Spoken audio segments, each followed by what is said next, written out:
Hey dude, what's up? It's Dylan. Growing up, I was a pretty carefree person. The worst I had it was I got depression.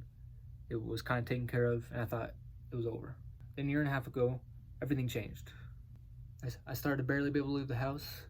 I constantly felt like I was not okay, even though nothing could be found to be wrong with me. It's crazy to think that I felt as severely as I did.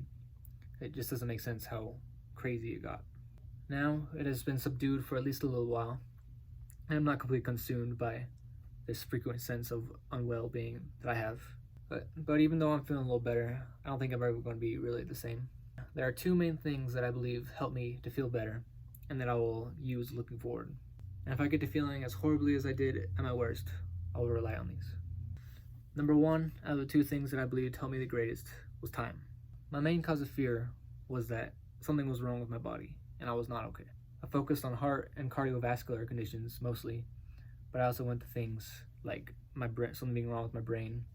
There were just a lot of things that went through my head and a lot of physical things I felt.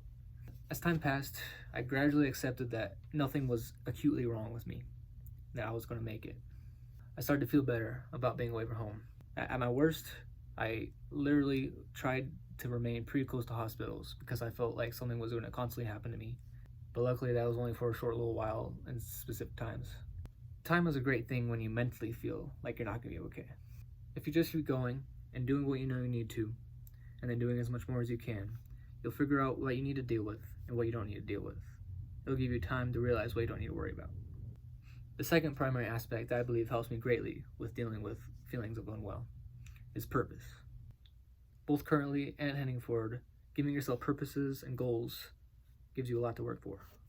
A big problem I had was that I could not look past the short term. I felt like it was only the short term, there was not going to be a long term. And as a result, I was not looking forward. I was only focusing on the current, the pain that I was in. As I was starting to feel a little bit better, one thought that I had that helped me keep going was that even if there happens to be no long term, living like there is will give the short term a lot more meaning and make it feel a lot better. Additionally, then it would not be my fault if there was not a long term. Having ideas about the future gives you a reason to feel better and helps you keep going even when it doesn't feel like it's going to. So I hope you're trying to give your life a little more purpose. Thanks for watching. Have a good life.